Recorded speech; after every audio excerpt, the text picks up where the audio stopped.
A single faulty link, one you could hide in your fist, and a billion-dollar ship with thousands of lives aboard vanishes beneath the waves. That is the weight every man in this forge carries when he turns a cold steel bar into a chain half a kilometer long. This is how the world's strongest anchor chains are forged, in fire, under pressure, out of raw steel.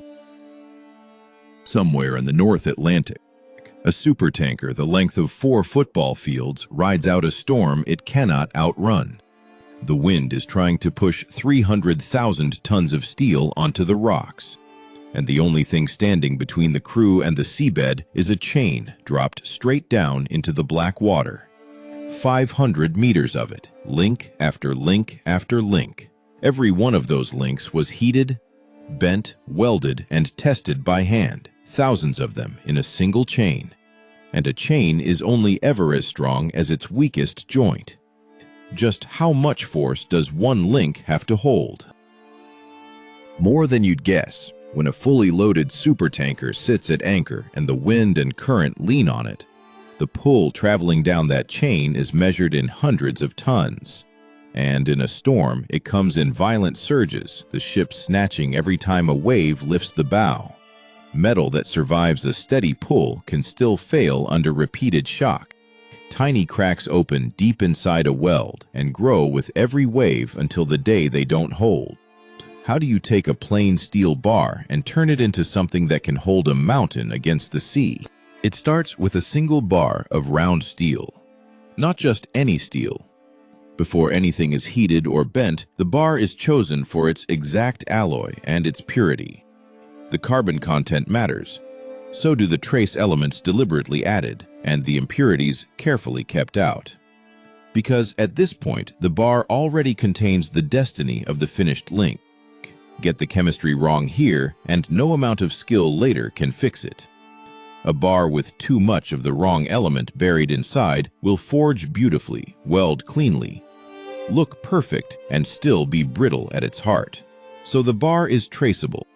Its composition is known and recorded before it ever sees a flame. Then it's cut to length. Each link needs precisely the right amount of steel. Too little and the joint runs thin. Too much and it won't close cleanly. The cut bars go into the furnace. And here comes the first fire. The steel is heated to over 1200 degrees Celsius. That number isn't a suggestion. It's the line where the metal becomes workable, soft enough to bend, hot enough to reshape without tearing. Too cold and forcing it into shape will crack the grain. Too hot and you start burning the carbon out of the surface, weakening the very thing you're trying to build. Watch the bar go in dull gray. Watch it come out glowing a fierce orange-white, so bright it's hard to look at directly.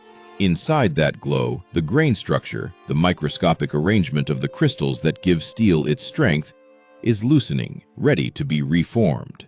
Now the bar goes to the bending machine. This is brute force meeting exact control. Hydraulic jaws grab the glowing steel and force it around a form, curving the straight bar into a rough U, the open shape of a link waiting to be closed. But an open U is nothing. It holds nothing. It's just a hook.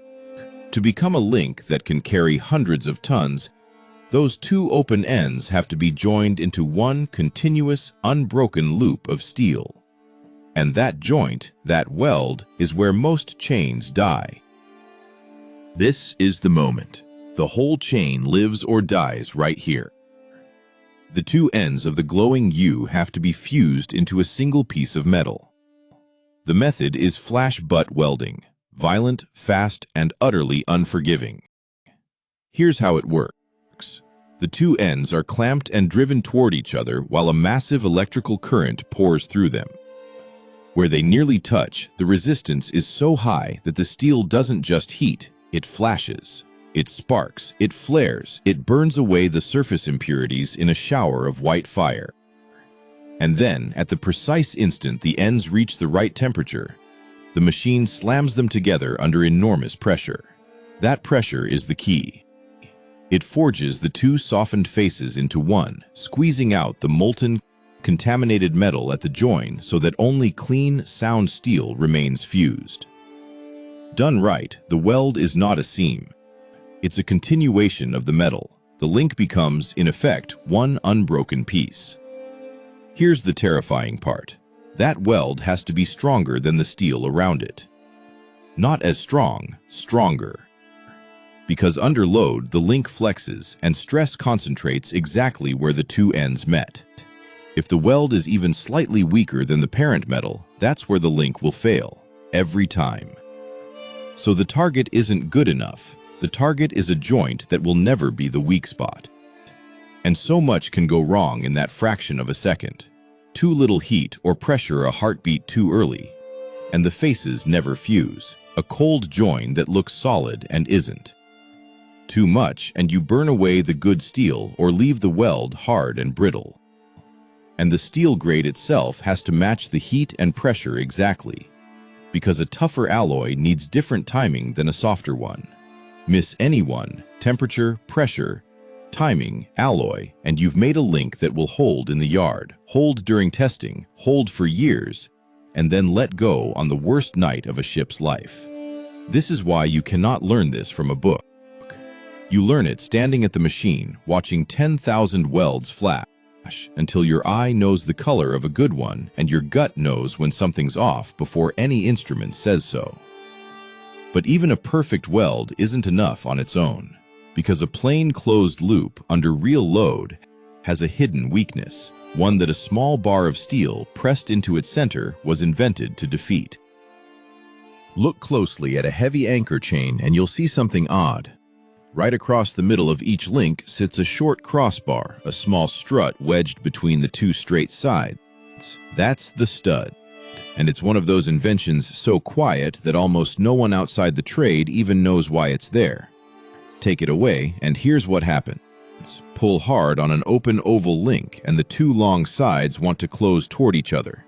The loop tries to collapse into a narrower, longer shape. Under heavy, snatching load, that flexing is dangerous. The link can deform. Worse, when hundreds of links do this at once, the chain becomes prone to kinking, twisting into a knot that can jam in the ship's gear or create a savage weak point exactly where the metal folds. The stud stops all of it. Braced across the center, it holds the two sides apart. It keeps the link's shape under load, so the oval stays an oval instead of squeezing flat. And crucially, it spreads the stress. Instead of the force piling up at the crown and the sides, the points most likely to crack, the stud redistributes that load through the link, taking the peak strain off the metal that would otherwise fail first. It also fights the chain's tendency to kink and tangle as it runs out. When you're dropping 500 meters of steel in an emergency and it has to pay out fast and clean, a kink can be catastrophic. The stud is part of what keeps that from happening.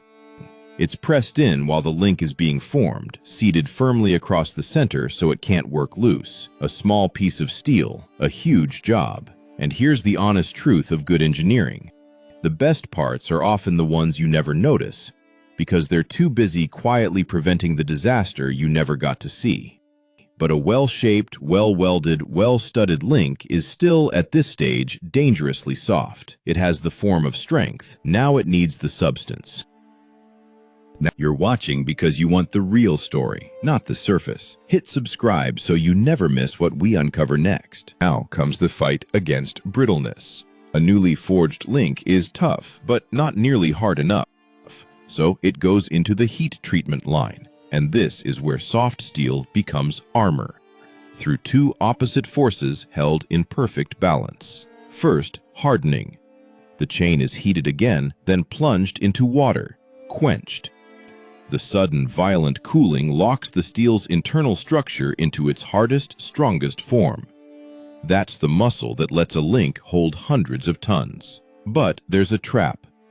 Hard steel is brittle steel. Quench it and stop, and you've made something that can hold a steady pull beautifully and then shatter like glass the instant a wave hits it with a shock load. In a storm, that's a death sentence. Hardness alone doesn't save a ship, it kills it. So comes the second step, tempering. The link is reheated gently and precisely to a lower temperature, and held there.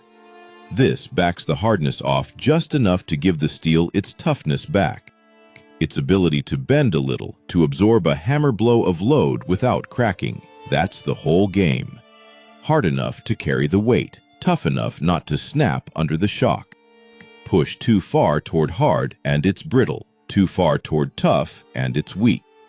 The temperature and timing walk a razor's edge between the two, and every link has to land in the same narrow window. Get it right, and you've made metal that can take the worst the ocean has and keep holding. But should hold isn't good enough when lives ride on it, which is why not one of these links leaves the works untested. Every single link, no exceptions, that's the law. By maritime rules, a certified anchor chain doesn't get to have a probably fine link in it. Each one must survive a proof load test, pulled to well beyond its rated working load, not a sample. Not 1 in 100, every one stretched to the edge. Watch the test bench work. A section of chain is locked into a hydraulic machine the size of a room, and then the pressure comes on. Slow, relentless, enormous. Hundreds of tons of pull, building and building, forcing the steel to prove itself. The rig groans. This is the moment the forgeman has been building toward the entire time. Everything he did months ago. The alloy he trusted, the weld he flashed, the temper he timed. It all comes down to this. Does it hold?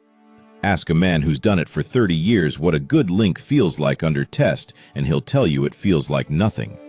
That's the point. It takes the load in silence. It gives a fraction. Steel always gives a fraction.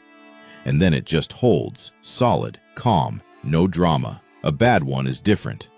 He can feel it before the gauge shows it. A slight wrongness in how it takes the strain, a sound, a movement that shouldn't be there. And when a flawed link goes, it doesn't sag politely. It lets go with a crack like a gunshot, the released energy snapping through the bench. That's why this test exists, not to certify the good links. They'd survive the sea anyway. It exists to catch the one bad link before it ever leaves the building, before it's coiled in a locker, before it's dropped in a storm, because there is exactly one place you never want a link to fail. And history has already shown us what that failure costs. It has happened. A ship lost at anchor in a storm because one weld gave way. Picture it, a vessel riding out heavy weather the way ships have for centuries. Nose into the wind, anchor down, chain paying the load. The crew doing everything right. The captain trusting the steel below him the way you trust the floor when you walk. Then, somewhere down in the water, one link fails. Not the anchor, not the ship. One link. A single joint out of thousands, hiding a flaw that no eye caught. It snaps under the snatching load, and in an instant, the chain is gone. The ship swings free, driven by the wind it was fighting, and there is no time and no room to recover. And investigations into these failures tend to reveal, again and again, not something exotic, not some freak once-in-history event. It comes back to one of the steps we just walked through, a weld that wasn't quite fused, a heat treatment that left the metal too brittle, a flaw that a proper proof test would have caught, but somewhere, on some link, the process slipped. That is the whole reason for everything you've just seen. The obsessive alloy control, the temperature held to the degree, the weld that must beat the steel around it, the quench and the temper balanced on a knife edge, the pull test on every link. None of it is bureaucracy, none of it is overkill. Every rule in that forge was written in response to a chain that let go, and a ship, and the people on it, that paid for it. So when the forgeman tells you he carries the weight of thousands of lives, he isn't being dramatic. He's being accurate. And that knowledge is built into the grades of chain themselves. Because not all anchor chain is equal, and choosing the right grade is what keeps the biggest ships tied to the seabed. The grade isn't marketing. It's a certified promise about how that steel was mixed, welded, quenched and tempered, checked and stamped by a classification society before the chain is ever allowed near a ship. For ships, the ladder runs U1, U2, U3. You'll also see them written simply as Grade 1, 2, and 3. Grade 1 is the old low rung, largely history now. Grade 2 covers ordinary vessels in ordinary harbors. And U3 is the workhorse of the modern merchant fleet, the chain on the bow of almost every large cargo ship and tanker afloat. Same shape, same studs, a tougher alloy, and a heat treatment held to a tighter window. But then there are the structures that never get to leave. An offshore platform, a floating production vessel, a floating wind turbine. They stay moored to one exposed patch of seabed for 20, 30 years, riding out every storm that comes, with no engine to run for shelter and no harbor to reach. For those, ship's grades aren't enough, so a second ladder exists entirely: R3, R3S, R4, R4S, and at the top, R5. Each rung up means a richer alloy and a narrower window in the quench and the temper. It is the same fight between hard and tough you just watched at the furnace, held to a finer margin at every step. And the higher the grade climbs, the less room the forgeman has to be wrong by even a degree. That is the hidden price of strength. It isn't bought with more steel. A thicker link is just a heavier weak point. It's bought with less tolerance for error, all the way back to the bar.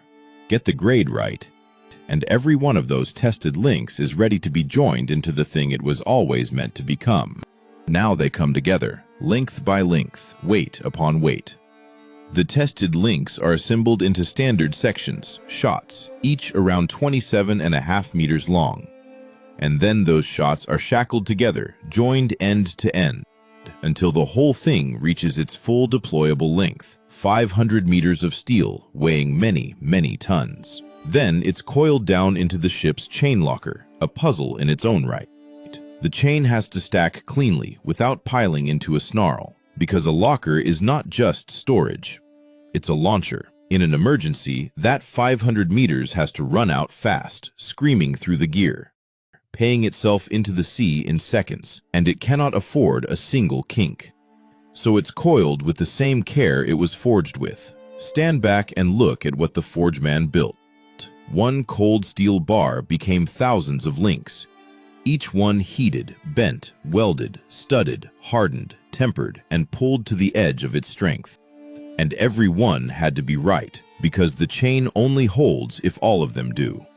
Then it's fitted to the ship, and one day, in weather no one aboard would choose, the anchor drops, and that chain pays out into the dark and takes the load. Here's the strange, beautiful truth of the whole thing.